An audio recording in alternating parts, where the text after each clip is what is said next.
श्रीराम जय जय राम। श्रीराम जय जय राम। वंदे वरदे हरि विठ्ठल श्री ज्ञानदेव तुकाराम। सद्गुरु गंगागिरी महाराज की जय। सद्गुरु नारायण गिरी महाराज की जय। पंढरीनाथ भगवान की जय। अभयम सत्व संशुद्धिर ज्ञान योग व्यवस्थिति दानम दमश्च यज्ञश्च स्वाध्याय तप आर्जवम।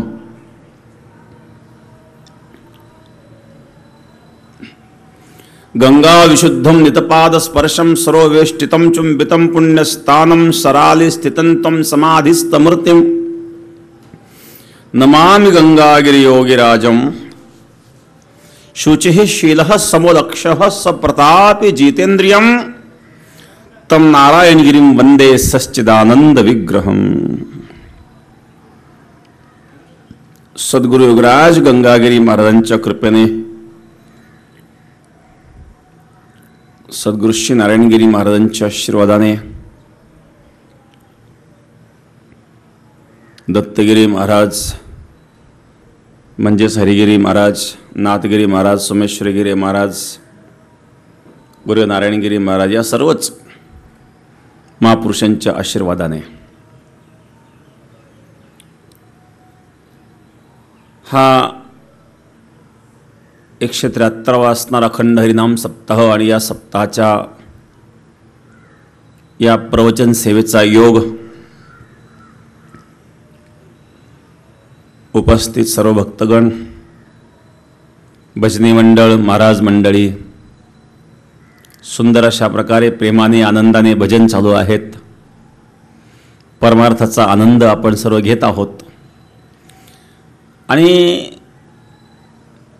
आपल्या प्रहारामध्ये 125 ते 150 गावं एका प्रहारामध्ये आहेत। परंतु या कोरोना महामारीच्या संकटामुळे आपण सर्वांना सांगितलं घरीच राहा। मोजके 10 भजनी आपण एका प्रहारामध्ये घेतलेले आहेत। परंतु जे काही भजनी मंडळ आहेत, गंगागिरी महाराजांचा सप्ताह सुरू आहेत आणि त्यांनी घरी राहावं, त्यांना एक मनाला ते खंतच आहेत आणि म्हणून बऱ्याच गावांमध्ये काही भजनी मंडळींनी आपापल्या गावात भजनं सुरू केलेले आहेत। सप्ताहस्थळी जरी ते येऊ शकले नाही तर त्यांचं सर्व मन इकडंच आहेत आणि म्हणून इथं शक्य नाही म्हणून आपापल्या गावांमध्ये त्यांनी भजन सुरू केलेले आहेत। तर ते असणारे सर्व आपले वारकरी, बेटाचे वारकरी, त्यांनाही धन्यवाद, कारण त्यांची फार मोठी निष्ठा आहे। सद्गुरू गंगागिरी महाराजांवर आपली सर्वांची निष्ठा आहे, गंगागिरी महाराज आणि सर्व परंपरेवर, आणि आपण या परंपरेचे पाईक आहोत, सेवक आहोत। सेवेकरता घेतलेला श्लोक आहेत भगवद्गीतेच्या 16व्या अध्यायातील पहिला श्लोक आहे। अभयम सत्व संशुद्धेर ज्ञानयोग व्यवस्थिति दानम दमश्च यज्ञश्च स्वाध्यायस्तप आर्जवम। अभयम, भय, भयाचा अभाव। सात्विक मनुष्य याला कुठले भय नसतं, कारण जिथे द्वैत आहे तिथे भय आहे। द्वितीयाद्वय भयम भवती। द्वैत संपलं, भय संपलं। माऊली ज्ञानेश्वर महाराज सुंदर वर्णन करतात। पाणी बुडू ये मिठाते तो मिठची पाणी आते तेवी आपण झालेने अद्वैते नाशे भय। सागराच्या पाण्यामध्ये जर मिठाचा खळा टाकला तर ते मीठ जलरूप झालं। जलरूप झालं म्हणण्यापेक्षा सागररूप झालं। कुठं भय राहिलं? अगा अभय येणे नावे बोलीजे ते हे जाणावे सम्यक ज्ञानाचे आघवे धावणे हे। अगा अभय येणे नावे, ती त्याला अभय म्हटलेलं आहे। मी म्हणून कोणीतरी वेगळा आहे हा भाव जोपर्यंत आहे तोपर्यंत भय आहे. द्वितीयाद्वय भयम भवती, जिथं द्वैत आहे तिथं भय आहे. पण द्वैत संपलं मग अगा अभय येणे नावे, बोलीजे ते हे जाणावे, सम्यक ज्ञानाचे आघवे धावणे. हे सम्यक ज्ञान, यथार्थ ज्ञान. यथार्थ ज्ञान झालं, अज्ञानाची निवृत्ती झाली. अज्ञानाची निवृत्ती झाल्यानंतर द्वैत संपलं.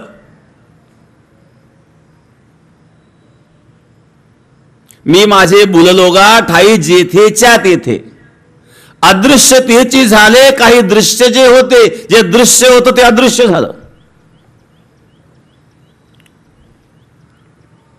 मला हे जगत दिसत नाही. संत सांगतात जन नोहे हा अवघा जनार्दन, मला सर्वदूर परमात्मा दिसतो.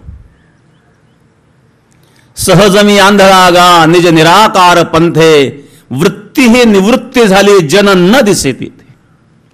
मी माझे भूललोगा ठाई जेथेच्या तेथे, अदृश्य तेची झाले काही दृश्यचे होते. सुखे मी निज लोगा शून्य सारून देते. त्रिकुट शिखरी गा दान मिळे आले.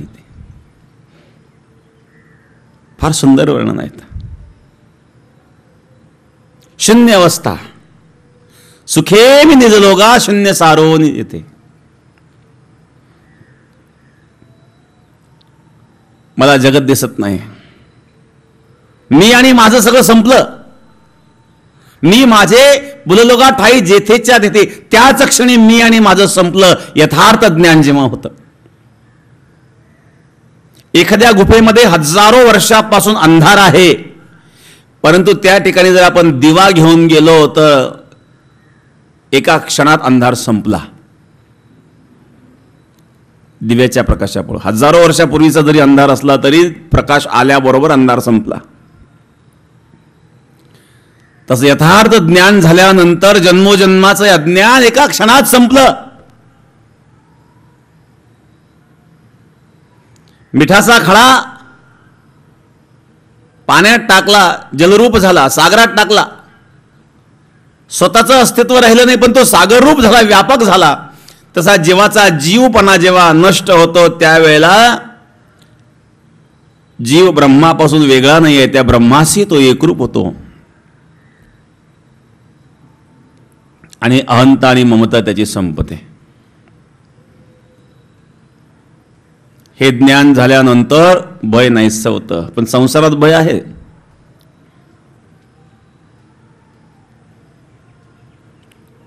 जो मनुष्य पाप कर्म करतो ना तो भयभीत असतो, कायम भयभीत असतो. अत्याचार अन्याय करण्याची जी वृत्ती आहेत, अनाचारी अत्याचारी जे लोक असतात ना ते भयग्रस्त असतात. उदाहरणार्थ ज्या रावणाला मनुष्य देवता यक्ष राक्षस सर्व भीत होते,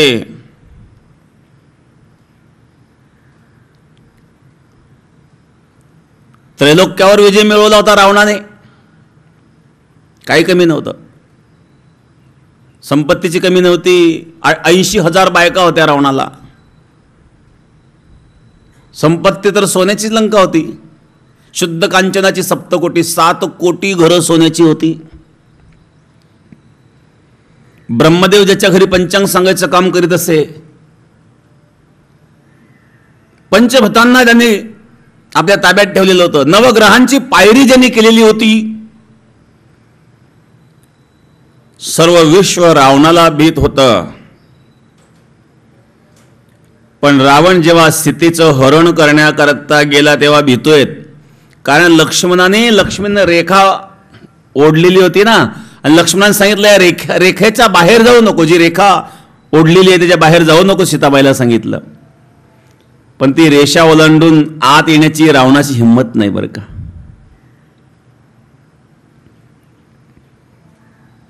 मग संपूर्ण विश्वावर विजय मिळवणारा रावण आणि लक्ष्मणाने धनुष्य बाणाने ओढलेली रेषा का नाही ओलांडू शकत? भिक्षा मागण्याकरता आला, सीतामाईला सांगितलं रेषेच्या बाहेर ये. संपूर्ण विश्वाला भयभीत करणारा रावण सीतेच्या हरणाकरता जातो तेव्हा भीतो, भय वाटतं. ज्यावेळेला मनुष्य कुकर्म करतो त्यावेळेला त्याला भय वाटतच असतं. कदाचित तो भय दाखवित नाही, मी निर्भय आहे असं दाखवतो. भय आहेत. संसारात भय नाही असा एकही मनुष्य सापडणार नाही. कारण दुःखालयम अशाश्वतम. संसार हा दुःखालय आहे, दुःखाचं मूळ आहे.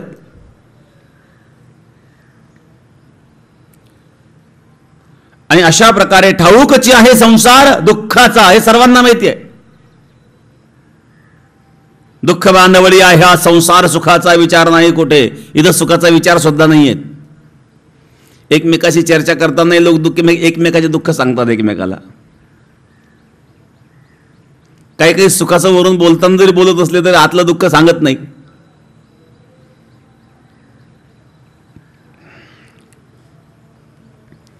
दुसरं उदाहरण सांगेल मी आपल्या लक्षात येण्याकरता. कौरवांचं 11 अक्षौहिणी सैन्य होतं आणि ज्या वेळेला कौरव सेनेच्या बाजूने शंखध्वनी सुरुवात झाली त्यावेळेला पांडवांवर त्याचा काही विशेष परिणाम नाही झाला. पण पांडवांच्या बाजूने जेव्हा शंखध्वनी सुरू झाला तेव्हा कौरव भयभीत झाले.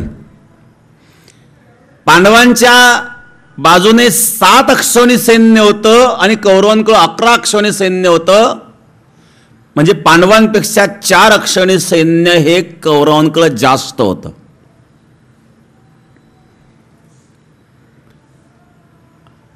आणि ते साधे नव्हते. भीष्माचार्यासारखे, द्रोणाचार्यांसारखे एक आहेत.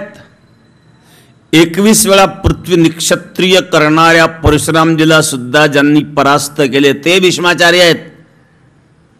द्रोणाचार्य साधे होते का? द्रोणाचार्य त्या सर्वांचे गुरु आहेत. युद्धामध्ये आलेले जे मोठे मोठे रथी महारथी आहेत या सर्व महारथ्यांचे गुरु आहेत द्रोणाचार्य. द्रोणाचार्य आहे, कृपाचार्य आहे, अश्वत्थामा आहेत, एकापेक्षा एक बली कर्णासारखा बलवान आहेत. दुर्योधन सुद्धा काही कमी नव्हता. पुन्हा 11 अक्षौहिणी सैन्य आहेत. पांडवांचं फक्त 7 अक्षौहिणी सैन्य. ततशंकाश्च भैर्यश्च पणवानक गोमुख सह सेवाभ्य हन्यंत सशब्दस्तुमुलो भवत. शंखध्वनी सुरू झाला त्यावेळेला जेव्हा पांडवांचा शंखध्वनी सुरू झाला सघोषो धार्त राष्ट्रानाम हृदयाने विदारयत नभश्च पृथ्वीं चैव तुमुलो विनुनादय. पांडवांच्या बाजूने जेव्हा शंखध्वनी सुरू झाला त्यावेळेला कौरवांचं हृदय विदीर्ण झालं.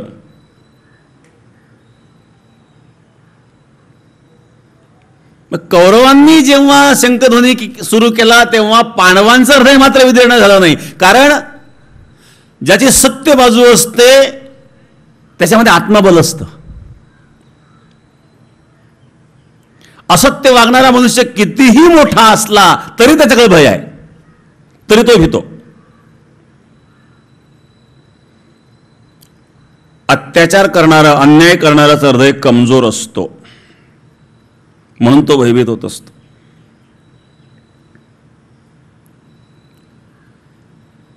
आणि म्हणून भयाचे काही कारण आपण पाहत होतो. भोगे रोग भयम, कुले च्युती भयम, वित्ते नृपालाद भयम, माने दैन्य भयम, बले रिपु भयम, रूपे जराया भयम, शास्त्रेवाद भयम, गुणे खल भयम, काय कृतांतात भयम. ही भयाची कारण आहे. भोगामध्ये रोगाचं भय, कुलेच्युती भय, उच्च कुलामध्ये जन्मला कुलापासून च्युत होण्याचं भय, कुलभ्रष्ट होण्याचं भय.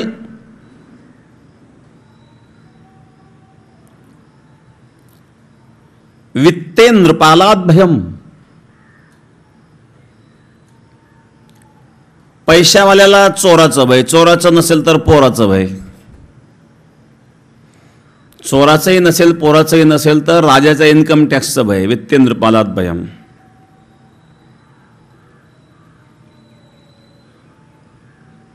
साधू संतांनी धनाला विशेष महत्त्व दिलेलं नाही आहे. संसारी माणसाच्या दृष्टीने धन महत्त्वाचं आहे. साधू संतांचा विरोध नाही धन कमवायला. तुकाराम महाराज तर सांगतात, जोडून या धन उत्तम व्यवहारे, उदास विचारे वेच काही उत्तम व्यवहाराने धन कमवा. धन कमवायला विरोध नाही आहे. जेवढं आवश्यक आहे त्यापेक्षा जास्त धन हे घातक आहे. आवश्यकतेपेक्षा जास्त धन असेल तर त्याचा सदुपयोग करावा, परोपकाराकरता त्याचा उपयोग करावा. केवळ भोगाकरता उपयोग कराल तर दुःख आहे. रावणाने धनाचा भोगाकरता उपयोग करण्याचा प्रयत्न केला तर शेवटी नाश झाला.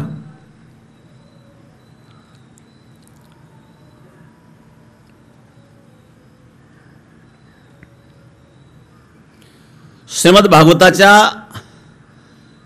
एकादश स्कंदाच्या 23व्या अध्यायाच्या 18व्या श्लोकामध्ये धनाची 15 अनर्थ सांगितले. हे 15 अनर्थ धनवानाकडे असतात.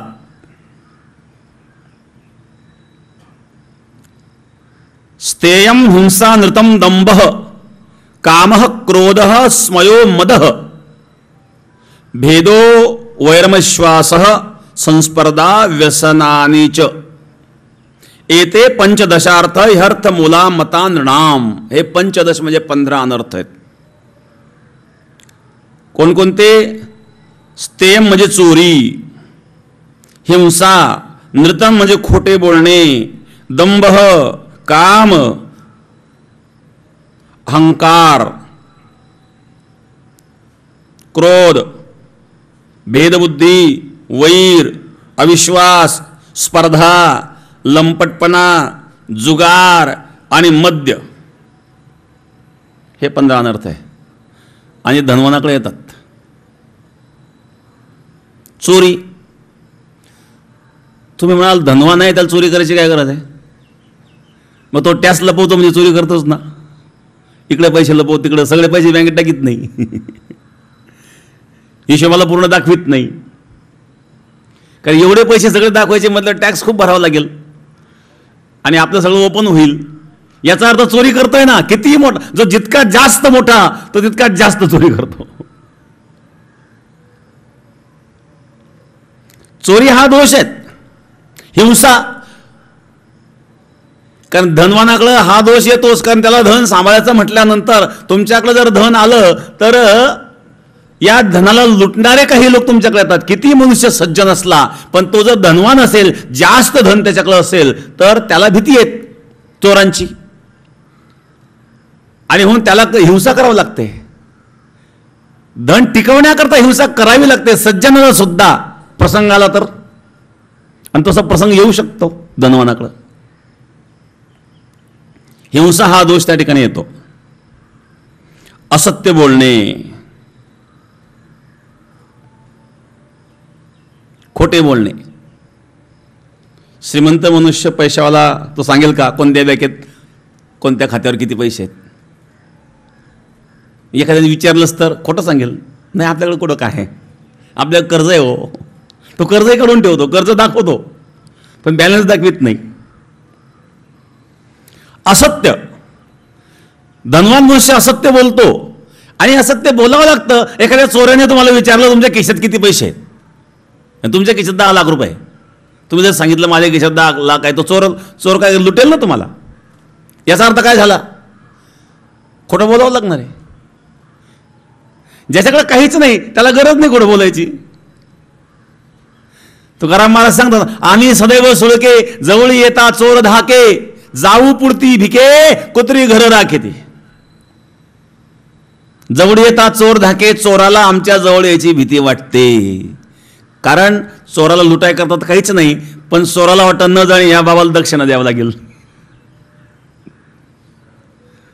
लुटायला तर मिळणार नाही पण दक्षिणा द्यावी लागेल. जवळ येतात चोर धाके, भीती नाही. काही लोक दारुडे असतात, बाजार असतात, बाजाराच्या दिवशी पिऊन येतात डोलत डालत, रात्री 11-12 वाजता 2 वाजता येतात, कुठेही पडतात, उतरल्यानंतर परत उठतात, परत चालायला लागतात. त्यांना कोणी चोरही भेटत नाही, कोणी भूतही भेटत नाही. त्यांना कोणी भीती आहेत का? ते दरिद्री मुळात. धनवानाला भीती आहेत.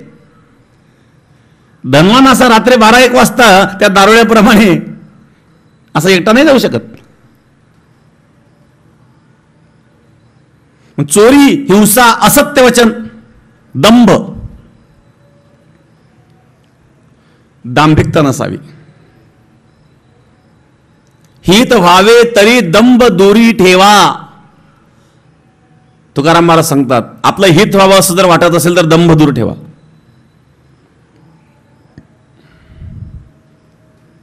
हे तमोगुणी माणसाचं लक्षण आहेत.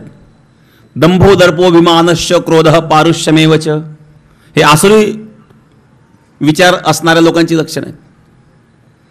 दंभ म्हणजे काय? दंभ शब्दाचा अर्थ आहे जो मनुष्य बोलतो वेगळा आणि वागतो वेगळा, त्याला दांभिक म्हणतात.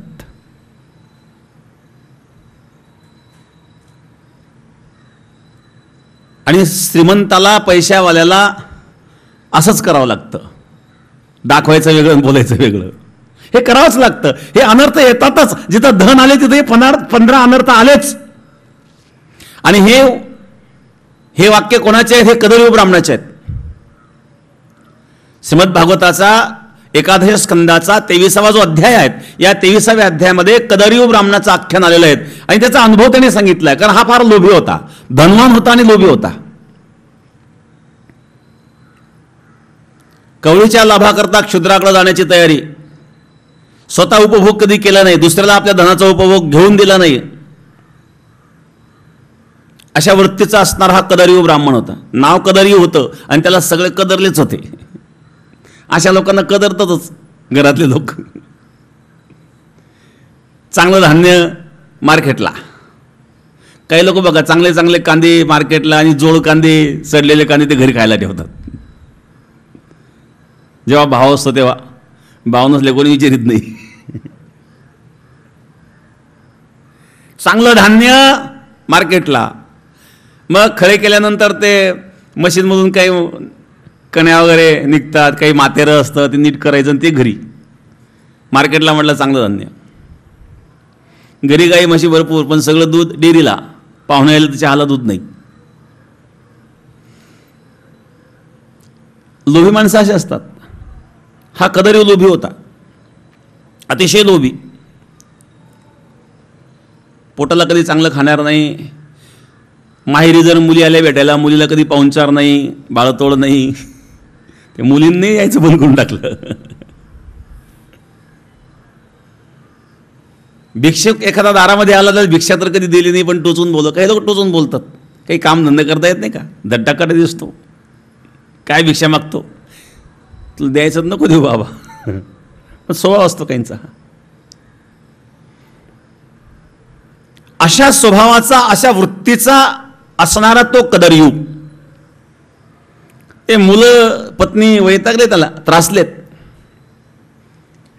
त्यांनी याचा त्याग केला, निघून गेले घरदार सोडून. याच्या कैदीत राहायचं कशा करता? किती दिवस? परा काय लवकर मरायचं नाही. असे लवकर लवकर मरतही नसतात, चांगलेच लवकर जातात. मुलांनी विचार केला, याच्या कैदीमध्ये राहणं म्हणजे काय जीवन आहे? नरकातलं जीवन आहे. त्यापेक्षा आपण कुठेतरी धंदा करू, बाजूला राहू. कशाला ह्याच्यामध्ये राहतात? ते मुलं गेले, त्यांच्या आईला घेऊन गेले. ती पत्नी विचारी वैतागलीच होती याला. आता हे गेल्यानंतर नोकरी निघून गेले. नोकरांना माहिती आहेत हे मुलं पत्नी वगैरे थोडंफार आपल्याकडे लक्ष देत होते. हा तर अजिबात काही पगारही द्यायचा नाही, कामही जास्त करून घेईल, याच्याकडे राहण्यात काही अर्थ नाही, त्याच्यापेक्षा दुसरा मालक शोधा. त्या नोकरही निघून गेले. आता एकटा काय करेल? असेल तरी पैसा, काय करेल त्या पैशाचं? शेवटी एकटा हे कळाल्यानंतर चोरांचं सुद्धा त्या ठिकाणी आगमन झालं, सगळं लुटून नेलं.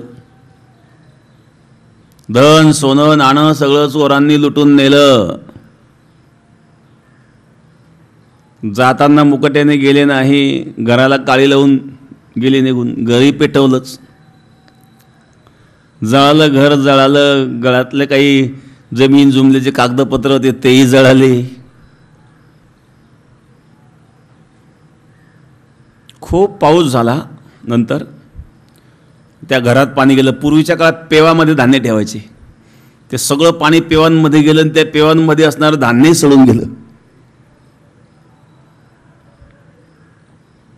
काहीच राहिलं नाही. नोकरं सुद्धा निघून गेले, शेतात जाऊन काय एकटं काम करेल का?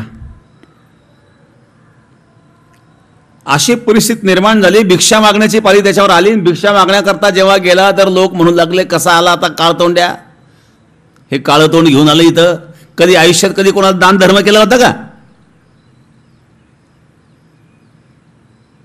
कोणी भिक्षाला येईना. अशी दुर्दशा झाली आणि पश्चाताप झाला. आणि पश्चाताप झाल्यानंतर त्याला वैराग्य निर्माण झालं. आणि वैराग्य निर्माण झाल्यानंतर त्यांनी जे लिहिलं, जे गीत गायलं त्याला भिक्षू गीत म्हणतात. त्या भिक्षू गीतातला हा श्लोक आहे. आणि त्याने धनाचे 15 अनर्थ सांगितले, कारण तो धनवान होता, लोभी होता आणि धनाचा नाही तो दुरुपयोग त्यांनी केलेला होता. आणि सर्व अनुभव तो या ठिकाणी सांगतोय की धन आल्यानंतर हे दोष माणसाकडे येतात. हे कदर्वी ब्राह्मणाचं सांगणं आहे. कदर्वी ब्राह्मण या ठिकाणी व्यक्त करतोय त्याचे विचार. चोरी, हिंसा, असत्यवचन, दंभ, बोलणं वेगळं, वागणं वेगळं, काम, क्रोध, हे विकार येतात. गर्व, धनवानाला गर्व असतो, दुसऱ्यावर अन्याय करतो तो. अहंकार, भेदबुद्धी, धनवान माणसाकडे भेदबुद्धी असते, आपला आणि परका, दोघांबद्दल वागण्याची पद्धत त्याची वेगळी असते. वैर, शत्रुत्व, धन आणि मान या दोन गोष्टी जिथे येतात तिथं शत्रू आपोआप येतात. शत्रू निर्माण नाही केले तरी होतात. असं काही नाही शत्रू निर्माणच केले पाहिजे. तुम्ही कितीही चांगलं वागा पण तुमच्याकडे धन जास्त आलं ना शत्रू होणार. धन आणि मान हे दोन गोष्टी अशा आहेत. म्हणून साधू संतांनी या गोष्टीपासून दूर राहायला सांगितलंय. मान, दंभ, चेष्टा ही तो सुकराची विष्ठा.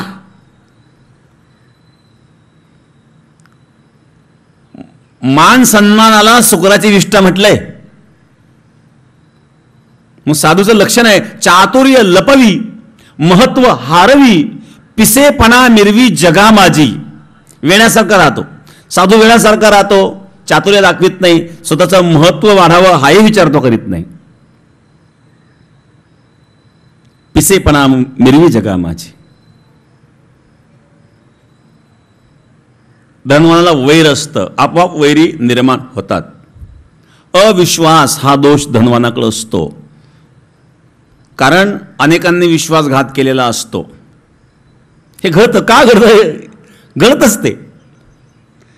तुमच्याकडे धन आहेत ना, कोणीतरी एखादा येईल अडचण घेऊन, मदत केली, देईल तुमचे परत, पण तो जेव्हा परत करीत नाही, देऊ उद्या, 8 दिवसानंतर देऊ, 15 दिवसानंतर देऊ, असं करता करता बोलवतो, म्हणजे विश्वास राहील का? मग तिथून पळतो सावध होतो. म्हणजे अविश्वास हा दोष तिथं आपोआप आला. अविश्वास. स्पर्धा, स्पर्धा हा सुद्धा एक दोष आहे. धनवान नेहमी स्पर्धेमध्ये असतो, कारण आहे तर तो संतुष्ट नाही आहेत. खूप मोठं, आणखी मोठं व्हावं, मोठं व्हायची हाव असते त्याला.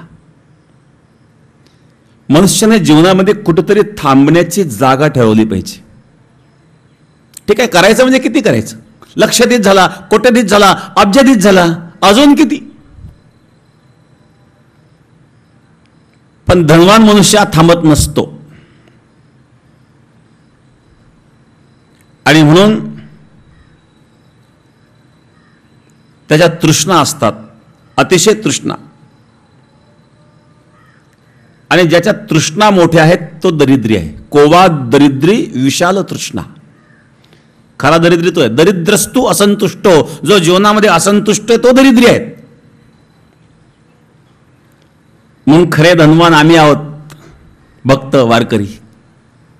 परमार्थ महाधन जोडी देवाचे चरण व्हावया जतन, हे उपाय लाभाचे. परमार्थ हे महाधन आहेत, कारण हे धन देवाची प्राप्ती करून देणारं धन आहेत.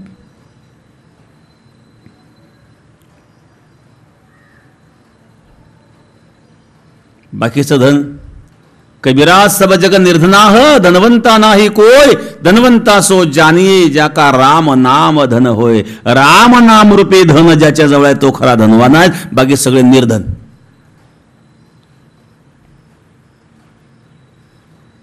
परमार्थ हे खरं धन आहेत. आम्हा घरी धन शब्दांचीच रत्ने, शब्दांचीच शस्त्र यत्न करू.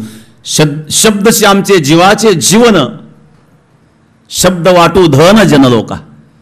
हे शब्दरूपी धन आहे आमचं. हे शब्दरूपी रत्न आहेत, शब्दरूपी शास्त्र आहेत.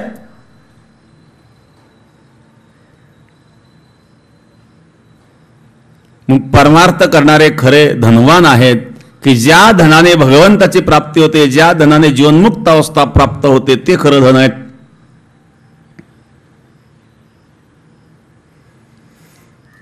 परंतु धनवान मनुष्य हा स्पर्धा करीत असतो. लंपटपणा सुद्धा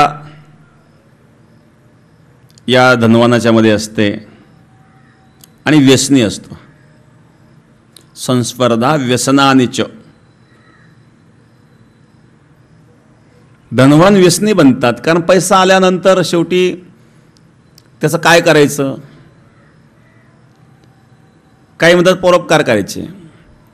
आता एखाद्या संकटामध्ये असणाऱ्या, दुःखात असणाऱ्या माणसाला परोपकार म्हणून आपण मदतही केली, पण ज्याला मदत केली तोच जेव्हा पुन्हा आपल्यावर उलटतो तेव्हा त्या धनवानाला वाटतं कशा करता विनाकर आपण मदत करतोय, त्याच्यापेक्षा आपण उपभोग करा ना. मग उपभोग करायचं म्हणजे काय, मग चला फिरायला मोठ्या हॉटेलमध्ये, चला विदेशात.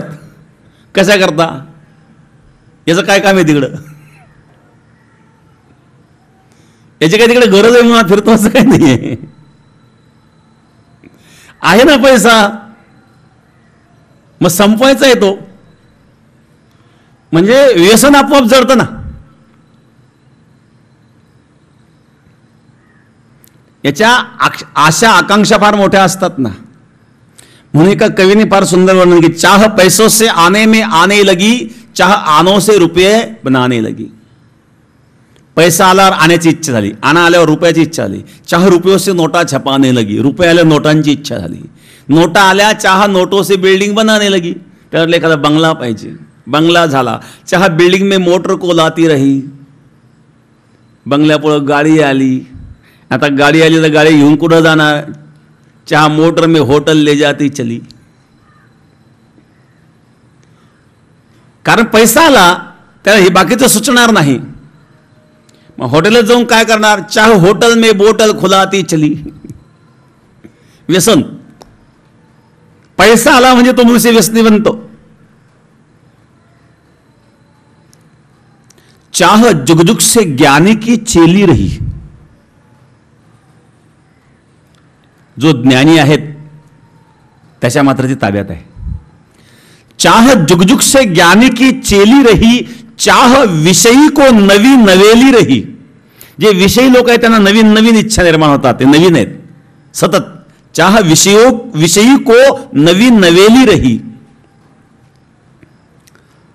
चाह जर से लगी जी जरा हो गया, चाह हरि से लगी जी हरा हो गया. चाह जर से लगी जी जरा हो गया. जर म्हणजे जड. या जड पदार्थामध्ये जी तुमची चाह आहे, जी इच्छा आहे, ती तुम्हाला जड बनवणार आहेत. परंतु हीच इच्छा आकांक्षा जर परमात्म्याच्या चरणात तुम्ही समर्पित केली तर चाह हरिसे लगी जी हरा हो गया. हा जीव हरिरूप होईल त्या हरीचं जर चिंतन करेल तर.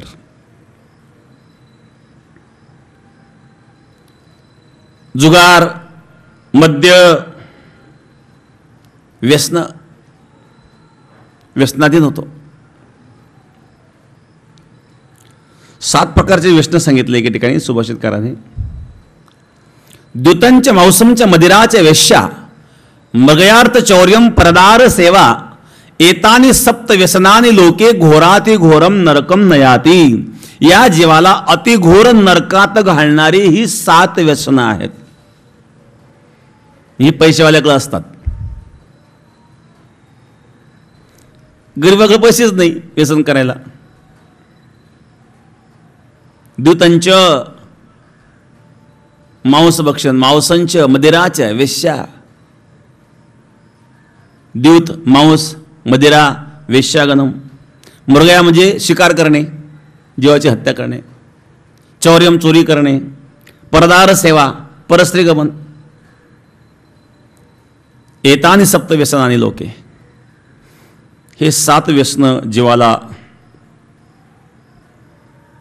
अंधकारामध्ये नेणारे आहेत. घोराती घोरम नरकम, अतिघोर नरकात.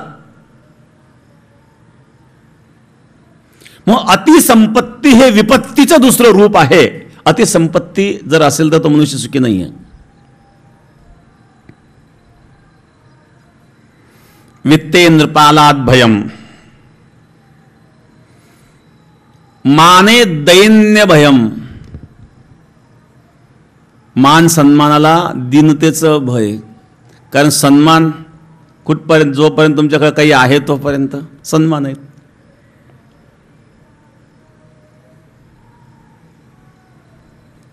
तुकाराम मला सांगता, दुष्काळे आटिले द्रव्य नेले मान, स्त्री एक अन्न न करता मेली. दुष्काळे आटिले द्रव्य नेला मान. द्रव्य गेलं तेव्हा मान गेला. दुष्काळामध्ये जे होतं ते वाटून दिलं लोकांना तुकाराम महाराजांनी. मग द्रव्य गेलं म्हणजे मान गेला. स्त्री की अन्न न करता मेली. अन्न न करता करता पत्नी मेली. मग दुसरा मनुष्य असला तर रडत बसला असता तुकाराम महाराज जागेवर असतो तर. पण महाराज काय म्हणले, बरे झाले देवा निघाले दिवाळे, बरी हे दुष्काळी पिढा गेली. बघा, दिवाळा निघल्यानंतर महाराज म्हणतात बरे झाले देवा निघाले दिवाळे. महाराजांना आनंद झाला, दिवाळी निघलं बरं झालं, म्हणजे आपलं भजन तरी करता येईल. बरे झाले देवा पाहिल कर्कशा, मला एक कर्कशा बायको भेटली बरं झालं, नाहीतर संसारात गुंतलो असतो, त्याच्या प्रेमात लुडबुड करीत राहिलो असतो आणि देवाला विसरून गेलो असतो. ती कर्कशा असल्यामुळे मला देवाचं भजन करता आलं.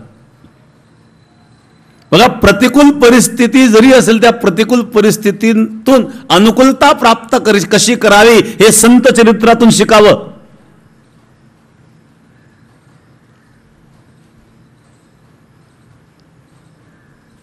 द्रव्य गेलं म्हणजे मान गेला. माने दैन्य भयम, मान सन्मानाला दीनतेचं भय.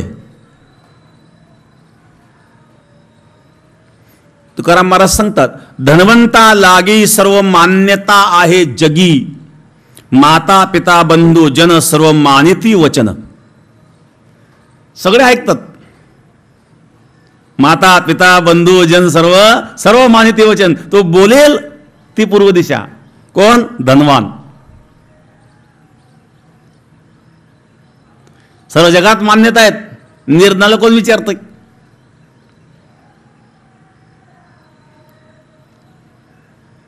एक सुभाषित आहेत,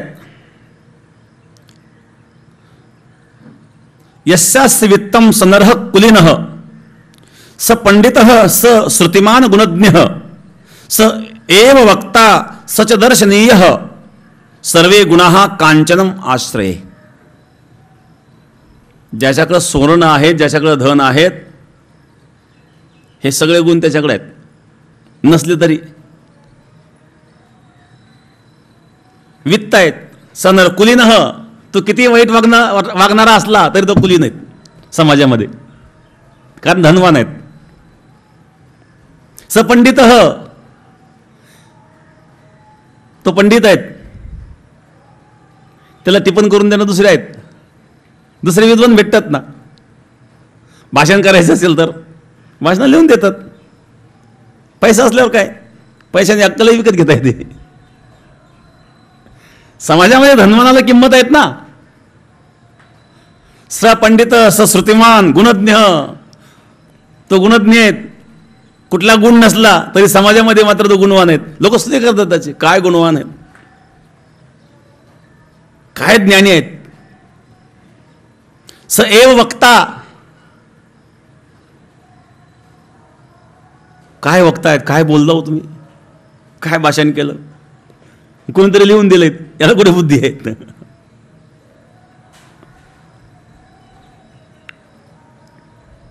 सर्वे गुणाः कांचनम आश्रये, कांचनम आश्रये. सुवर्ण धन तुमच्याकडे आहे तर धनवानाच्या जवळ गुण नसले तरी लोक त्याला गुणवान म्हणतात, त्याची स्तुती करतात. तात्पर्य सन्मान धनामुळे, पण दीनता आली का आली, धन संपलं, त्या धनाची झाली तुटी श्री वसवसोनी लागे पाठी. पत्नी सुद्धा त्याच्या पाठीमागे लागते हातात काठी घेऊन. तुम्हाला अक्कल नाही.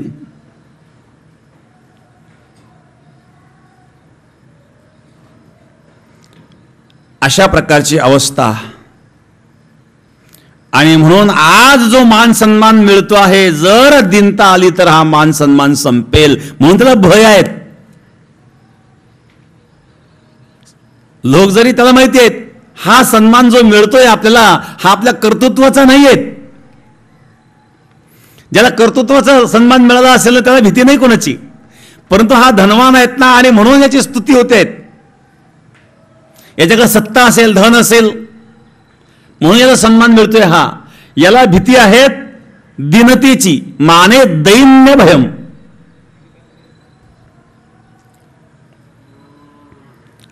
जोरी चळनगा तोरी म्हणती माझा, मानिती लहान थोर देह सुखाची काजा. इंद्रिय मावळली आला बागुल आजा, कैसा विपरीत झाला तोची देह नव्हे तुझा. जोपर्यंत चलन आहे तोपर्यंत या अण्णा, चहा घेतला का, कॉफी घेतली का, नाश्ता केला का, अण्णा तब्येत बरी नाही का. पण अण्णा थकल्यावर अण्णाच अन्नाला मुकतो. अन्नाला अन्न मिळायची पंचायत होती का. आता दीनता आली, दीनता आली, मान संपला.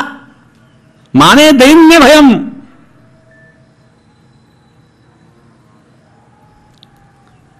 संसारामध्ये असे अनेक भय आहेत, पण भक्त अभय आहेत. अभयम.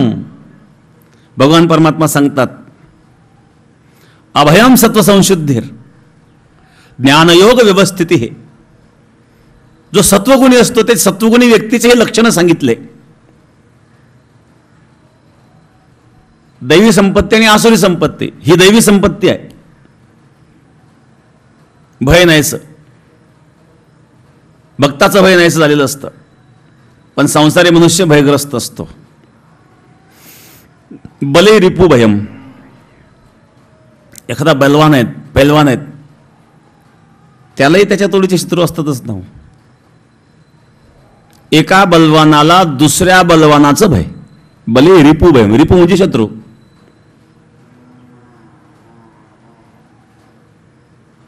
बलवानाला शत्रूचं भय असतं.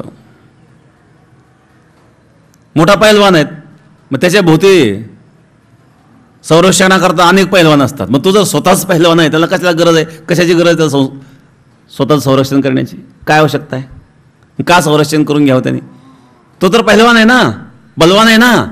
मग त्या बलवानाला सुद्धा कोणाच्या तरी संरक्षणाची आवश्यकता. याचा अर्थ काय होतो, बली रिपू भयम.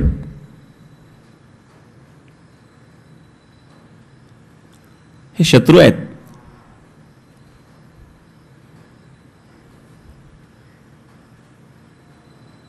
हिरण्यकश्यप किती बलवान होता.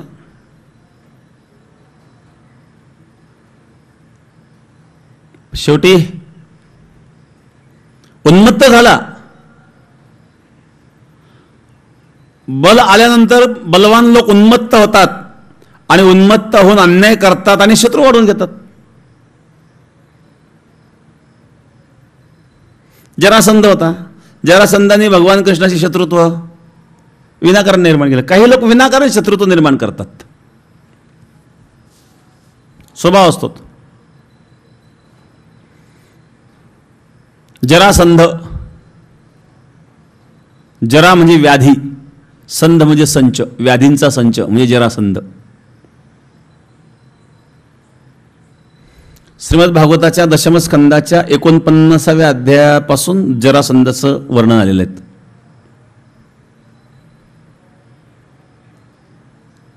दशमस्कंद म्हणजे दश इंद्रिय रूप असणारे नरदेह हा दशमस्कंद आहे.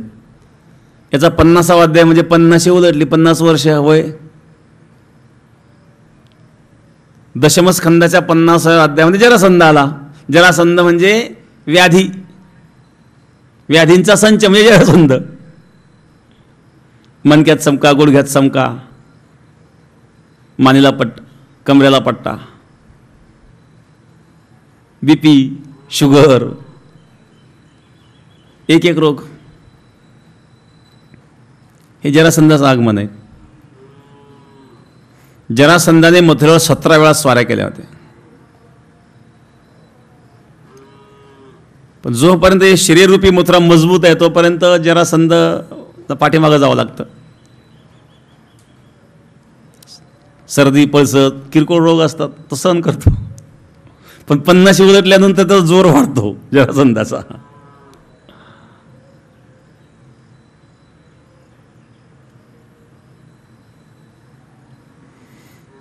जो बलवान आहे त्याला शत्रू आहेत.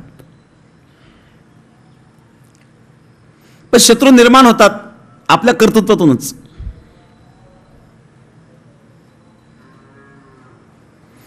शेवटी जरासंधाचा सुद्धा वध करावा लागला. जरासंधाला भगवंताला मारावं लागलं. भीमाकडून हे कार्य भगवंतांनी करून घेतलं. पांडवांच्या राजसी यज्ञामध्ये भेट देण्याकरता जेव्हा भगवान गेले तेव्हा पांडवांना विचारलं काय अडचण आहे. त्याने सांगितलं अडचण काही नाही, राजसी यज्ञाचे सर्व मार्ग आपला सुगम आहेत, फक्त एक जरासंध आहेत, जरासंधाची अडचण आहे. भगवान म्हणले चला ती दूर करू. अर्जुनाला आणि भीमाला घेऊन भगवान गेले जरासंधाकडं. जरासंधाचा असा नियम होता, प्रातःकाळी उठल्यानंतर भगवान शिवाची तो आराधना करीत असे. पूजा पाठ संध्या आटोपल्यानंतर आपल्या द्वारामध्ये समोर कोणी याचक जर आलेले असतील तर त्यांना दान द्यायचं इच्छित, आणि मग आपल्या पुढच्या कामाला सुरुवात करायची. हा जरासंधाचा नित्यनेम होता.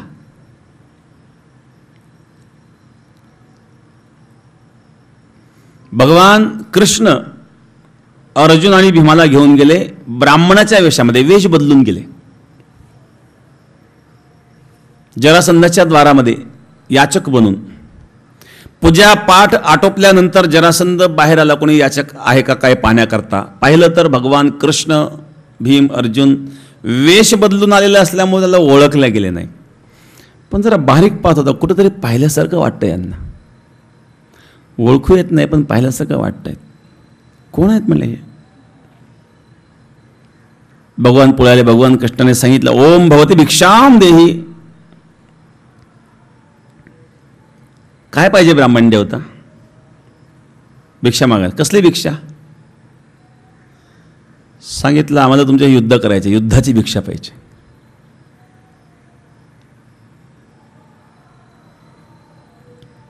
जरासंध मला शंका येतच होती, म्हणली तुमचा परिचय द्या म्हणले अगोदर. असं कसं काय युद्ध, कोणी उठान कोणाचे युद्ध करावं का. ते सांगितलं भीमाकडे हात केला. हा भीम आहे म्हणले. हा अर्जुन आहे. तू कृष्ण असणार आहे म्हणले. मग म्हणले हो कृष्ण आहे.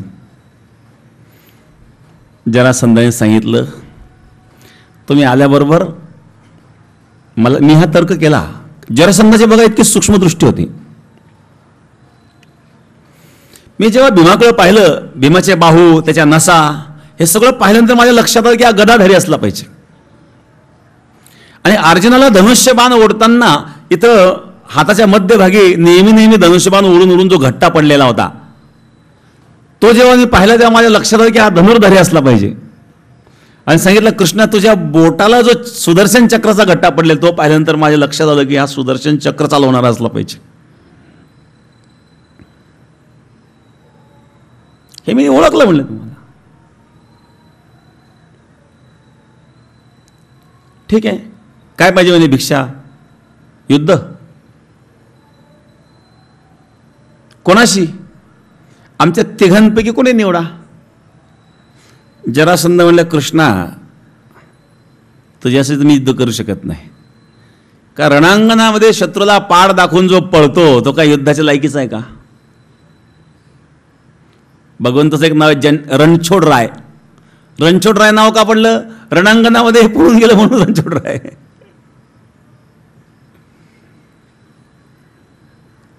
अर्जुन असे करा. अर्जुनामध्ये पोरकटपण आहेत. धनुष्यबाण सोडतो, पुलस तयार करतो, धनुष्यबाण सोडतो, काहीतरीच करतो, बाण सोडतो, पाऊसच पडतो. हे काही पोरकटपण म्हणल्या.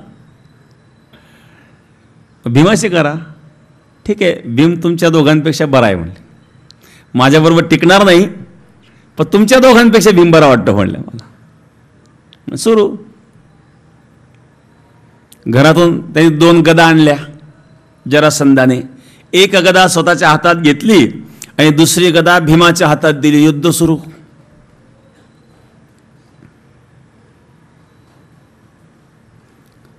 सकाळी सूर्योदयानंतर युद्धाला प्रारंभ आणि सूर्यास्त झाला म्हणजे युद्ध संपलं.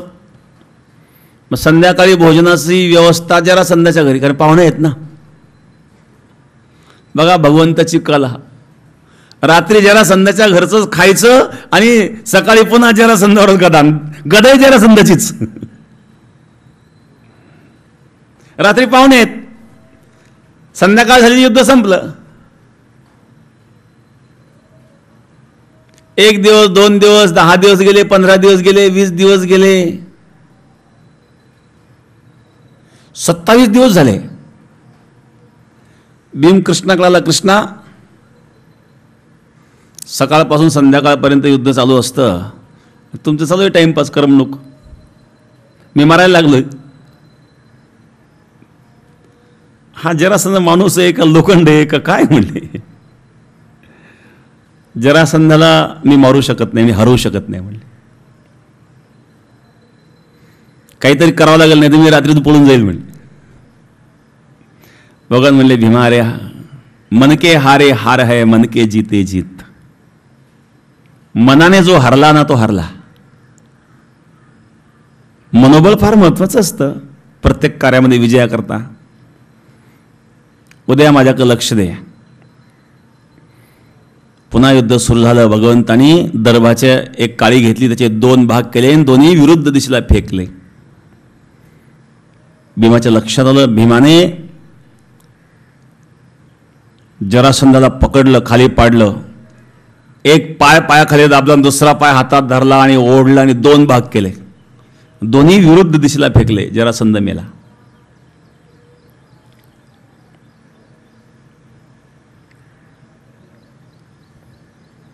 जरासंधाला मारलं.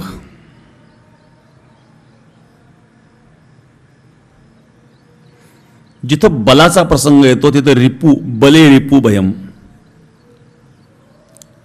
बलवानाला शत्रूचं भय असतं.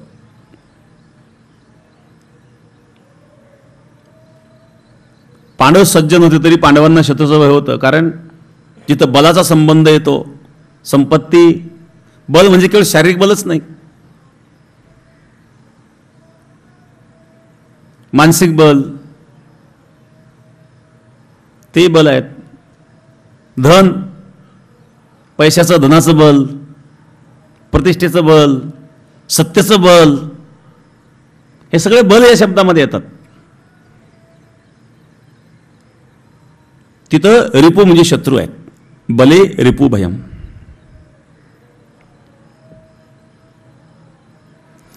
रूपे जराया भयम.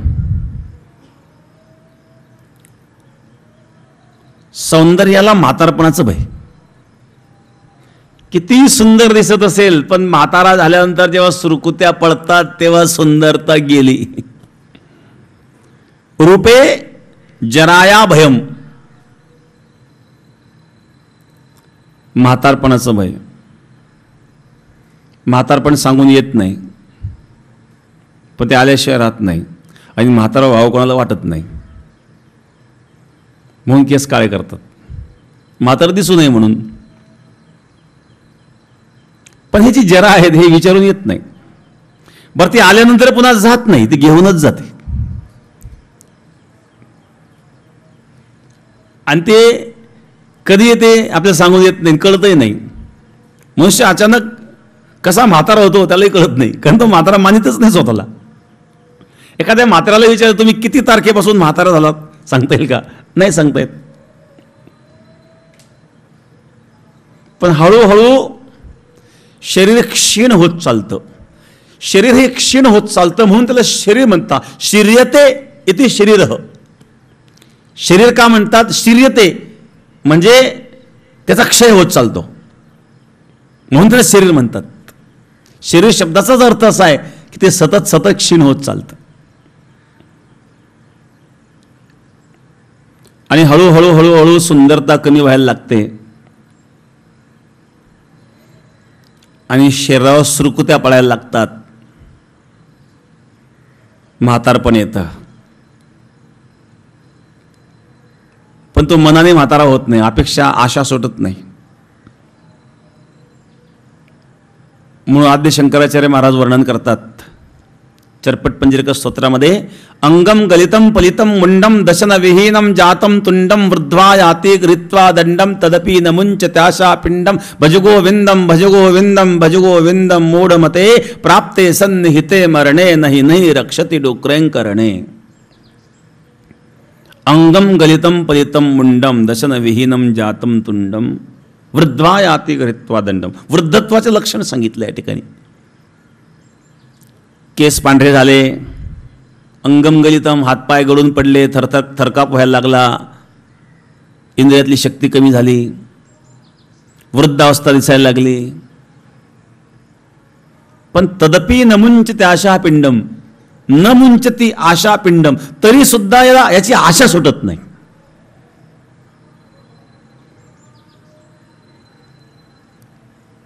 ही संसारी माणसाची अवस्था आहे.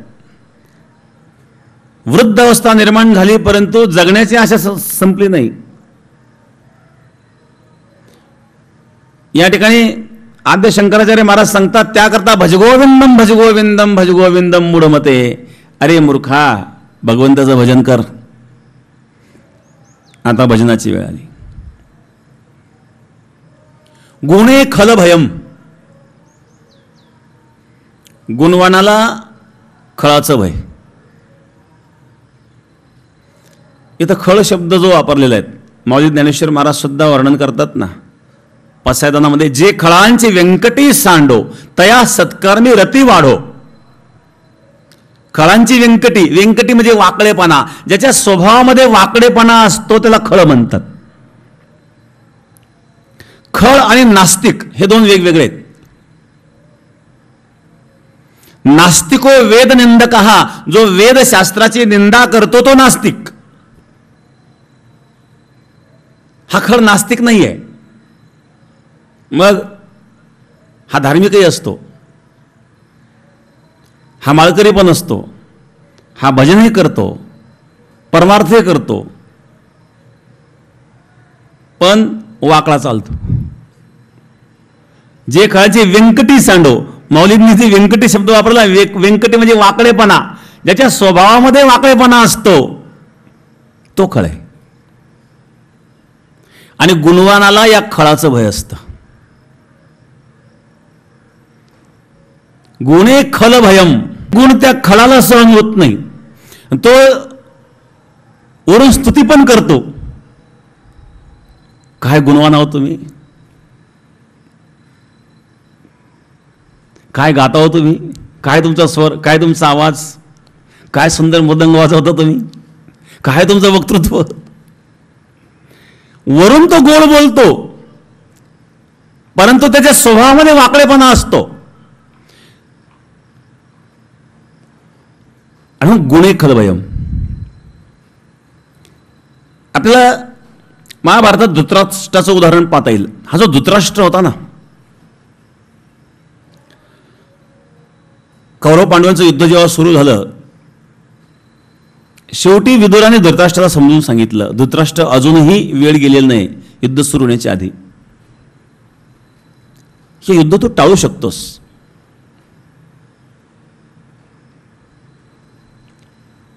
भगवंतांनी शेवटी प्रयत्न केले होते, कमीत कमी 5 गावं पांडवांना द्यावे. दुर्योधन म्हटला सुईच्या टोकावर मावेल एवढी सुद्धा माती मी देणार नाही. शेवटी भगवंतांनी सांगितलं आता युद्ध अटळ आहेत. एवढा जर अन्याय होत असेल तर युद्धाशिवाय पर्याय नाही. वास्तविक पांडवांना अर्ध राज्य द्यायला पाहिजे होतं, पण समंजसपणा युद्ध टाळावं, कारण युद्धाचे परिणाम चांगले नसतात. युद्धामध्ये जो पराजित झालेला असतो तो तर संपलेलाच असतो, परंतु जो विजयी होतो तो सुद्धा पराजित मध्येच जमा असतो, कारण विजयी झालेल्याचं सुद्धा फार मोठं नुकसान झालेलं असतं. नुकसान दोन्ही पक्षाचं होतं. एखादा पक्ष विजयी होईल, एखादा पराजय होईल, पण दोन्ही पक्षाचं नुकसान झालेलं असतं आणि दोघांची फार मोठी हानी झालेली असते, आणि मग युद्ध चांगलं नाहीये. मग युद्ध टाळण्याकरता भगवंतांनी अतोनात अतिशय प्रयत्न केले, एवढे प्रयत्न केले, परंतु यश मिळालं नाही.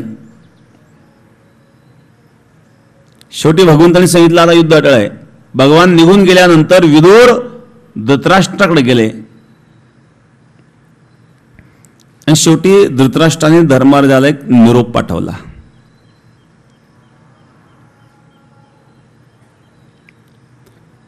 खळ कसा असतो बघा.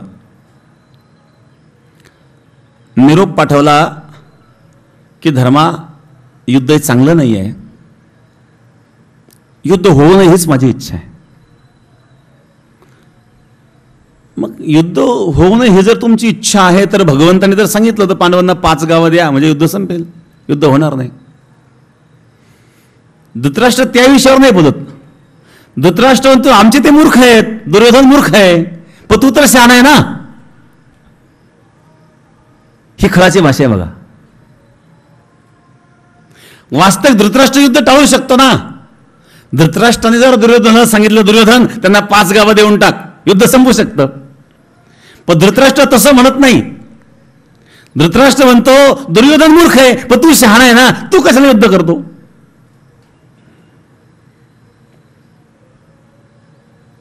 याला खळ म्हणावं. खळाची बोलण्याची पद्धत असते. खळांची व्यंकटी सांडव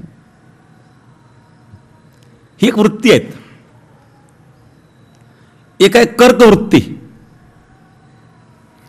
कर्क म्हणजे खेकडा. खेकड्याची एक वृत्ती आहेत. तो चालताना सरळ चालत नाही.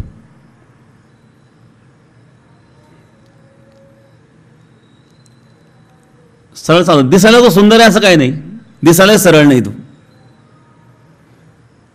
चालताना सरळ चालत नाही, पाहताना सरळ पाहत नाही. त्याची दृष्टी बघा कशी असते खेकड्याची, पाहिलं असेल तुम्ही.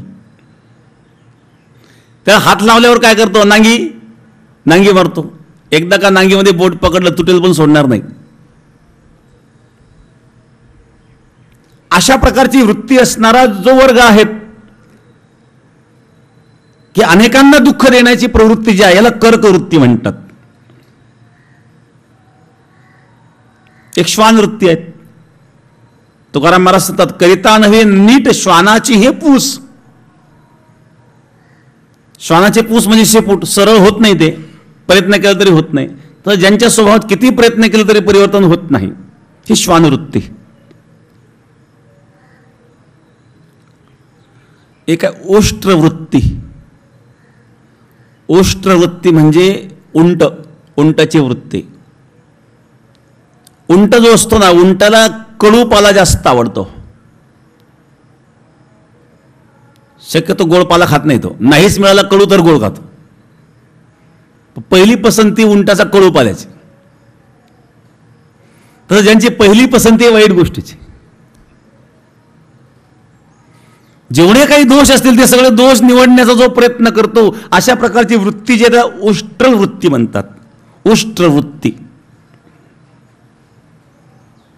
एका गृध्रवृत्ती.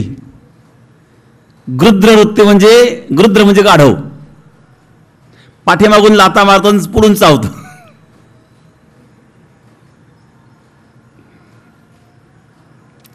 अशा प्रकारचे वृत्ती असणारे जे लोक आहेत त्यांना खळ म्हणावं.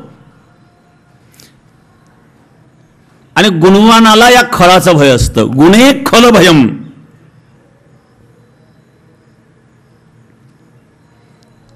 काय कृतांतात भयम. या शरीराला शेवटी मृत्यूचं भय आहे.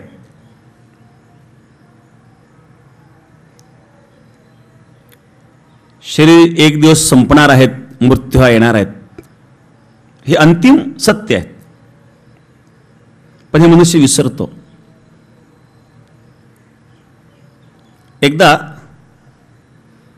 एक मनुष्य होता, सत्संगी होता. गावाच्या बाहेर एक आश्रम होता. त्या आश्रमामध्ये त्याचं जाणं येणं असायचं.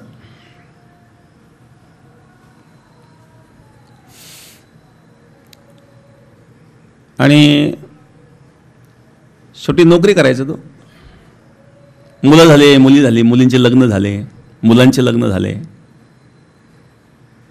आणि तो रिटायर झाला.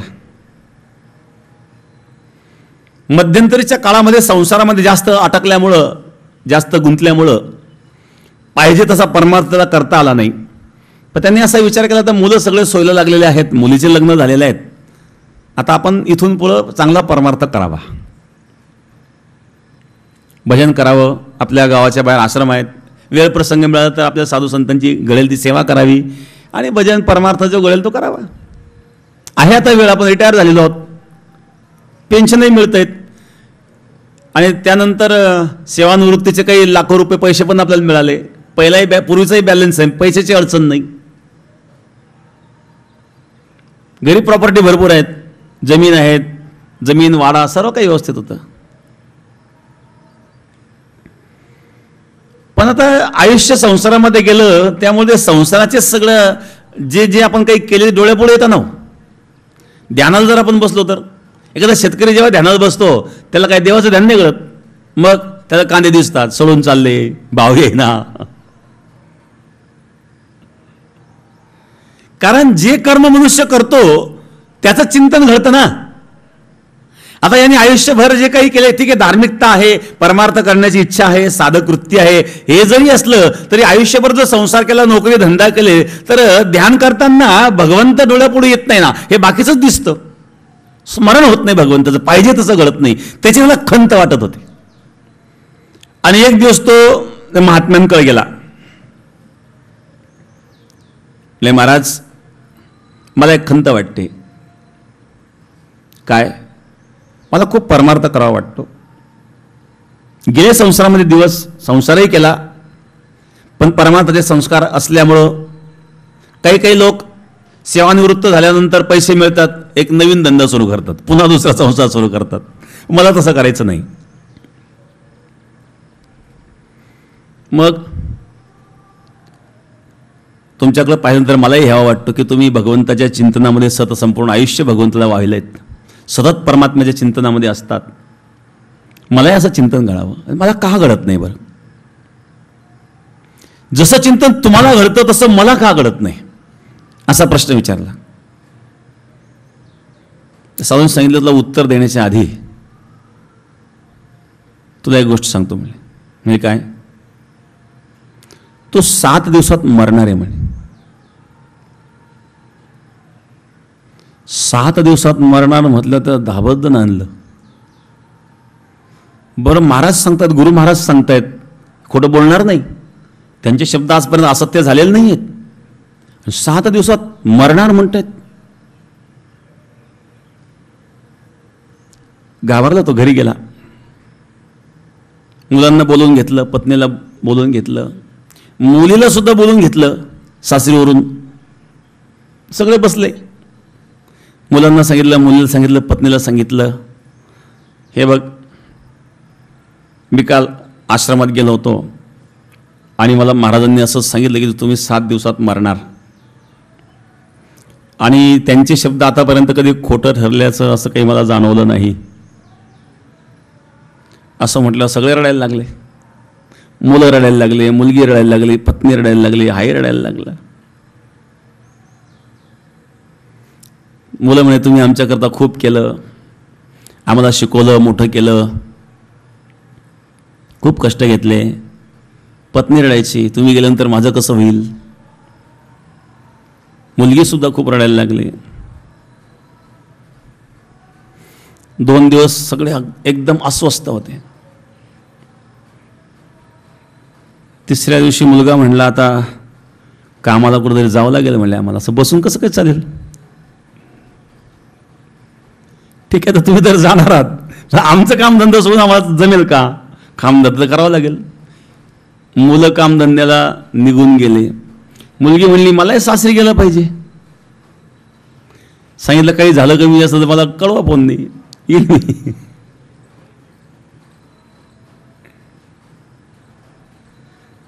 3 दिवस झाले तो फार अस्वस्थ झाला. 2 दिवस हे सगळं रडत होते. 3ऱ्या दिवशी तर आपापल्या कामाला लागलेत.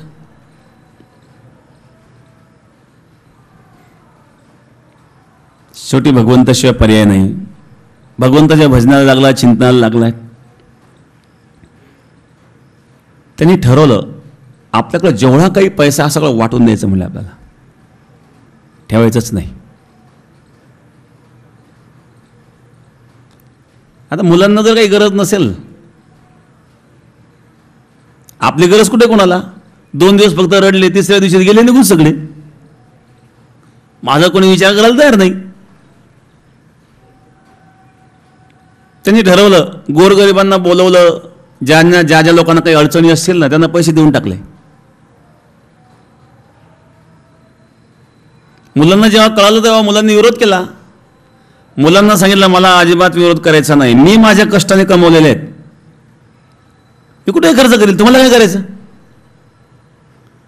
मुलं म्हणले हे बरोबर आहे, पण आम्ही हळूहळू करू ना आमच्या पद्धतीनं, तुम्ही एकदम कशाला नाच करतायत, आम्ही करून दान आमच्या स्वाधीन करा ना.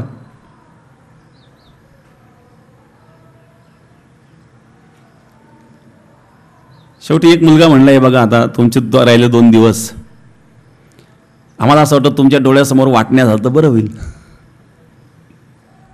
आमचं काय आमच्या वाट्यात देऊन टाका. मुलांच्या वाटण्या करून टाकल्या.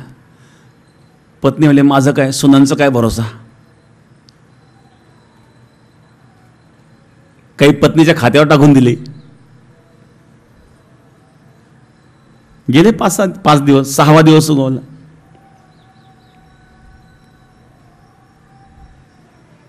जवळ काहीच ठेवलं नाही. जे होतं ते सगळं दान धर्म करून टाकले. आता आपलं जीवन नाहीच आहे, 2 दिवसात तर आपण मरणार आहोत, ठेवून तरी काय करायचं.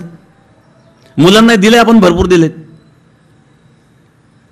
आश्रमात जाऊन बसला 6व्या दिवशी संध्याकाळी. शेवटचे 2 दिवस गुरु महाराजांच्या सान्निध्यामध्ये घालवायचे म्हणजे. 6वा दिवस संपला, 7वा दिवस.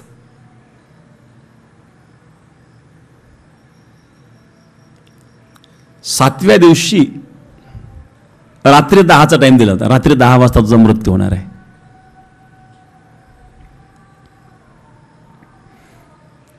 असं म्हटल्यानंतर जसजशी वेळ जवळ येत गेली तसं अस्वस्थ झाला. आणखी भगवंताचं चिंतन करू लागला. 10 वाजले, 11 वाजले, 12 वाजले. 12 वाजता गेला महाराजांच्या जवळ. म्हणजे महाराज तुम्ही तर 10ची वेळ दिली होती, 2 तास जास्त झालेत, नेमकं काय?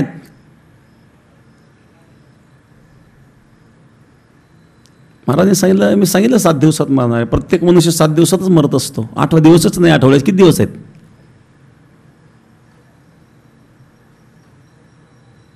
आठवड्यात 7च दिवस आहेत ना. मग 7 दिवसातच मरणार आहे. तो 10 वर्षांनी जरी मरणार असेल तर तो 7 दिवसातच मरणार आहेत.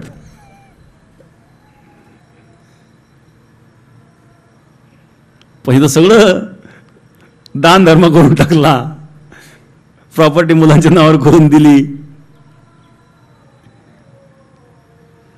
विचार 7 दिवसात तू काय केलं? म्हणले असं असं केलं मी, सर्व देऊन टाकलं, काही ठेवलं नाही. ठेवून तरी काय करायचं? हे का केलं? तुम्ही सांगितलं ना 7 दिवसात मरणार म्हणून. काय सांगितलं? हेच कारण आहे. मृत्यूचं जेव्हा स्मरण होतं तेव्हा मनुष्य पाप कर्म करीत नाही. म्हणून मृत्यूचं स्मरण ज्याला झालं तो पुण्यकर्म करतो आणि तोच साधना करू शकतो. म्हणून मृत्यूला कधी विसरू नये.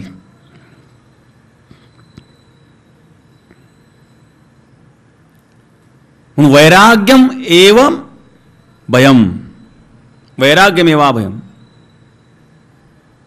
वैराग्य असं की ते अभय प्रदान करणारं असतं.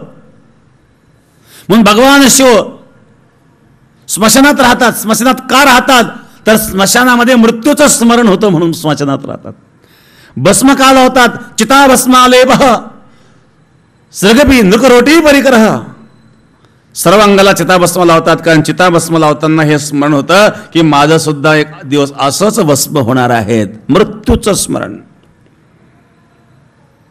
कबीर महाराज सांगतात, दो बातन को मत भूल जो चाहे कल्याण, नारायण एक मौत को दुजे श्री भगवान. ज्याला कल्याण करून घ्यायचं असेल त्यांनी दोन गोष्टीचा विसर त्याला पडता कामा नये. एक आहेत मृत्यू आणि दुसरं परमात्मा. परमात्म्याला विसरू नये आणि मृत्यूला विसरू नये. मरणाची कार्य नाही आठवण. स्वतःला विसरलास, मी मरणारा हे विसरला म्हणून पाप कर्म करतो. शेवटी मृत्यूचं भय आहे शरीराला. काय कृतांता भयम. त्याला महाराजांनी सांगितलं, मी सतत मृत्यूचं स्मरण करतो म्हणून पाप करण्याची बुद्धी मला कधी होत नाही. आणि हे तुझे नाही, हे तुला आता कळालंय. आता तू तिकडे जायची इच्छाही करू नको.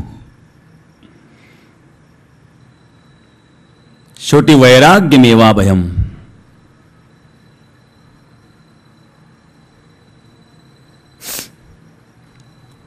या ठिकाणी सर्वं वस्तु भयावह, सर्वं वस्तु भयावहम भूनणाम वैराग्यमेवा भयम. जगातल्या सर्व वस्तू भयाला कारण आहेत, मग अभयाला कारण आहे वैराग्य.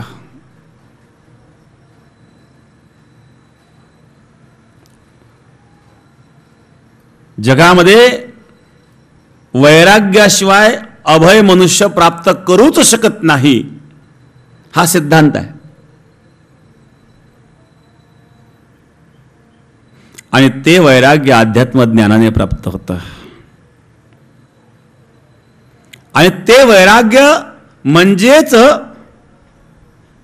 दैवी संपदा आहेत.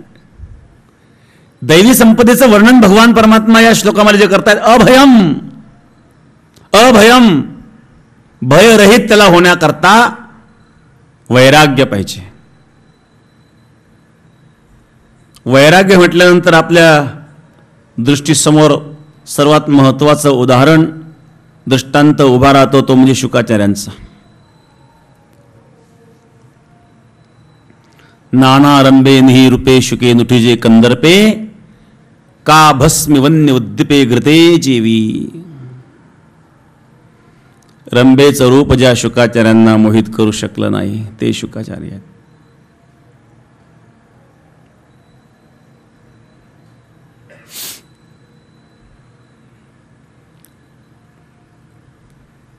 शुक्रंबा संवादामध्ये एके ठिकाणी फार सुंदर वर्णन आहे. शुकाचार्यांनी जेव्हा घराचा त्याग केला, जन्मतः संसार तेजेला शुके तोची निष्कळंक तुका म्हणे.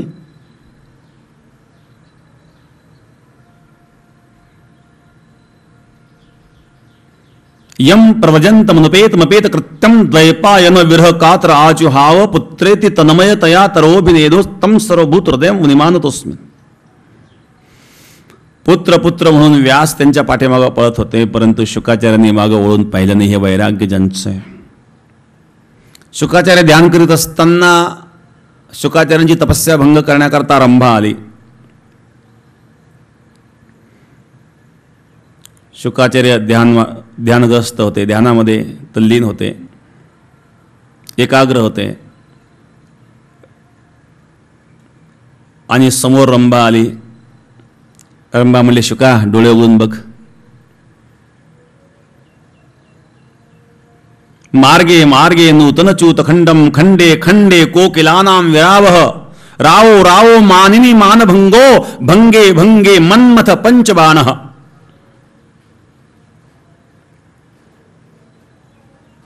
वसंत ऋतूचं आगमन आहे. आम्रवृक्षाचा समुदाय आहे, फुलांनी बहरलेला आहेत. मंजूळ कोकिळेचा नाद कानावर पडतायत. अशा स्थितीमध्ये मी एक अप्सरा तुझ्या समोर उभी आहे. शुका, अशी संधी पुन्हा पुन्हा येत नाही. डोळे उघडून बघ. पण शुकाचार्यांचं ध्यान हे परमात्म्याकडे आहे. मार्गे मार्गे जायते साधु संगो संगे संगे श्रेते कृष्ण कीर्ती कीर्तो कीर्तो नस्तदाकार वृत्ती वृत्तो वृत्तो सच्चिदानंद भासः. रंबे, माझ्या मार्गामध्ये साधूचा समागम आहेत. संगे संगे श्रेते कृष्ण कीर्ती, त्या सत्संगामध्ये भगवंताचे गुणानुवाद मी श्रवण करीत असतो. कशा करता? कीर्तो कीर्तो नस्तदाकार वृत्ती, वृत्ती भगवद्रूप बनवायची आहे. आणि वृत्तो वृत्तो सच्चिदानंद भासः, सच्चिदानंद रूप असणाऱ्या त्या परमात्म्याशी मी एकाग्र आहेत. हा विषय भोग माझा विषय नाही आहे. तू इथून निघून जा. तुझा मार्ग वेगळा आहे, माझा मार्ग वेगळा आहे. रंभा हे शुकाचार्यांना भ्रष्ट करण्याकरता आलेली होती. रंभा म्हणले, शुका, अरे जरा नीट बघ माझ्याकडं. माझ्यासारखी सुंदर देवांगणातलं कधी मिळेल का? पिनस्तनी चंदन चर्चितांगी विशाल नेत्रा तरुणी सुशीला नालिंगिता प्रेम भरेन येन वृथा गतम तस्य नरस्य जीवितम. हे रंभेचे वाक्य आहेत. रंभेने सांगितलं, जिचं वक्षस्थळ पुष्ट आहेत, अंगाला चंदनाची उटी लावलेली आहेत, नेत्र अत्यंत चपळ आहेत, जी सुस्वभावाची आहेत, अशा स्त्रीला जो पुरुष आलिंगन देत नसेल, वृथागतम तस्य नरस्य जीवितम, व्यर्थ आहे तुझं जीवन. तुझं मनुष्यत्व व्यर्थ आहे. कशाला मनुष्य झाला? शुकाचार्य म्हणले, रंभे बघा, दोघांची दृष्टी आहेत. एक आहे भोगदृष्टी आणि शुकाचार्यांची आहेत एकाग्र वृत्ती आणि परमात्म्याच्या चिंतनामध्ये एकाग्र झालेले शुकाचार्य. शुकाचार्यांची दृष्टी आहे ती चिंतन दृष्टी शुकाचार्यांची, भगवत चिंतन. अचिंत रूपो भगवान निरंजनो. शुकाचार्य सांगतात रंभेला, अचिंत रूपो भगवान निरंजनो विश्वंभरो ज्ञानमय चिदात्मा विशीधितो येन हृदीक्षणो वृथागतम तस्य नरस्य जीवितम. अचिंत रूप असणारा भगवान परमात्मा, जो जगाचा पालक आहेत, जो ज्ञानस्वरूप आहेत, जो चित्स्वरूप आहेत, असा असणारा जो परमात्मा आहे, त्या परमात्म्याला हृदयामध्ये क्षणभर ज्याने अवलोकन केलं नसेल, त्याचं जीवन व्यर्थ आहे. जो जीवनामध्ये भक्ती करू शकत नसेल,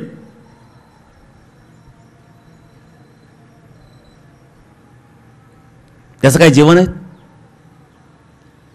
रंभा म्हणली, शुका, फार भक्ती वैराग्याच्या गोष्टी सांगू नको. मोठे मोठे वैराग्यवानही आमच्या पुढं आपोआप भ्रष्ट होतात. बघ माझ्याकडं. रंभा त्या ठिकाणी सौंदर्याचं वर्णन करून सांगू लागले. कठोर पीन स्तन भार नम्रा सुमध्यमा चंचल खंजनाक्षी हेमंत काले रमिता नयन वृथागतम तस्य नरस्य जीवितम. या ठिकाणी रंभेने श्रृंगारिक वर्णन केलं. कठोर पीन स्तन भार नम्रा, जिचे स्तन पुष्ट आहेत आणि जी नम्र आहेत, जिची कंबर अतिशय सूक्ष्म आहेत. बघा, उत्तेजित करण्याकरता तिने हे शब्द उच्चार केले. जी स्वभावाने चंचल आहेत, खंजन पक्षाप्रमाणे जी नेत्र चंचल आहेत, हेमंत ऋतू असेल आणि अशा अवस्थेमध्ये जर एखादा मनुष्य त्या स्त्रीला आलिंगन देत नसेल तरी वृथागतम तस्य नरस्य जीवितम, जीवन व्यर्थ आहे तुझं. त्याचाही शुकाचार्य परिणाम नाही झाला. शुकाचार्य म्हणले, रंभे आनंद रूपो निजबोध रूपो दिव्य स्वरूपो बहुनान रूप तपस्समाधो कलितो नयेन वृथागतम तस्य नस्य जीवितम. ज्या परमेश्वराच्या नामरूपाचा अंत नाही असा असणारा आनंद रूप असणारा परमात्मा आत्मज्ञान ज्याचं स्वरूप आहे त्या परमेश्वराचा अनुभव जो घेऊ शकत नाही त्याचं जीवन व्यर्थ आहे. रंभे, कोणत्या शरीराचं तू वर्णन करून सांगतेस? माया करंडी नरकस्य हंडी, तपो विखंडी सुकृतस्य भंडी, नणा विखंडी चिरसेविताच वृथा गतम तस्य नरस्य जीवितम. तू मायेचा करंड आहेस, नरकाचा हंड आहेस, तपाचा आणि पुण्याचा क्षय करणारी आहेस, आणि अतिसेवन हे पुरुषाला क्षयाला कारण आहेत. अशा स्त्रीचा जो नादी लागतो त्याचं जीवन व्यर्थ आहे. वृथागतम तस्य नरस्य जीवितम, व्यर्थ आहे त्याचं जीवन.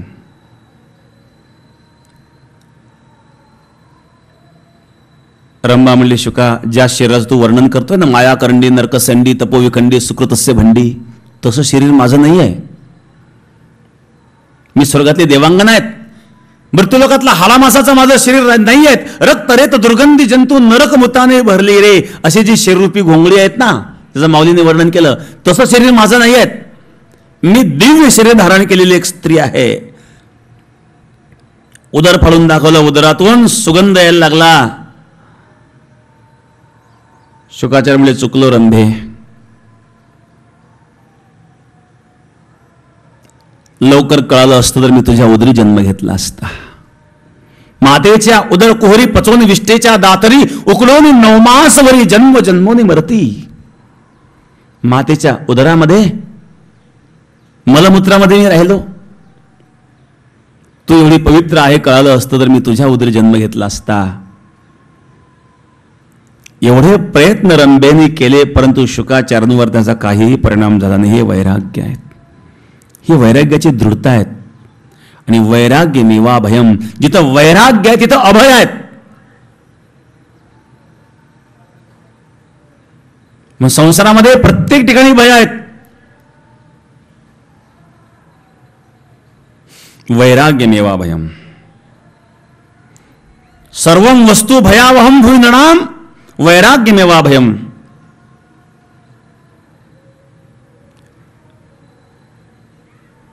पण हे वैराग्य निर्माण होणं एवढं सोपं आहे का हो? सर्वांनाच होऊ शकतं का? तुम्हाला झालं नाही ना वैराग्य ऐकून?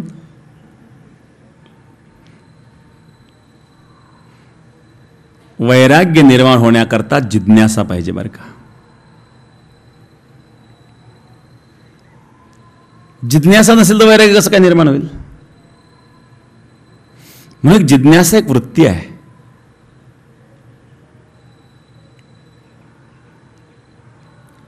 त्याकरता वेदांत शास्त्रामध्ये विवेक, वैराग्य, समाधी, षडक, मोक्षत्व ही जी 4 साधनं सांगितली, श्रवण, मनन, निध्यासन, तत्त्वम पदार्थ शोधन,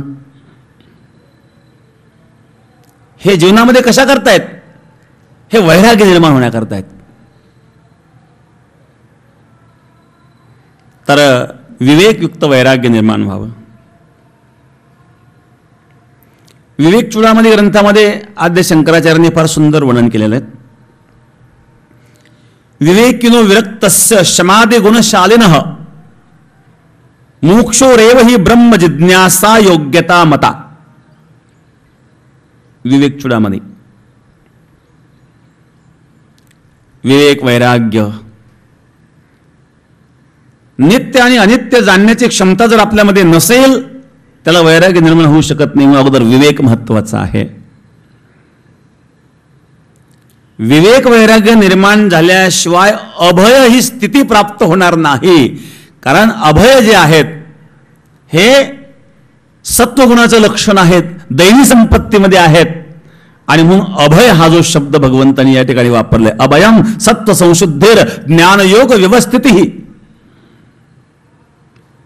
त्यापैकी अभय शब्दावर आपण बोलतो आहोत. दानम दमश्य यज्ञश्च स्वाध्याय पावर्जवन, हे सगळे सत्वगुणाचे लक्षण सांगितले. सात्विक वृत्तीच्या व्यक्तीमध्ये हे गुण असतात. अशा प्रकारे असणारं अभय आहेत. वाजले किती? हां, मावरून घ्यावं लागेल ना आता.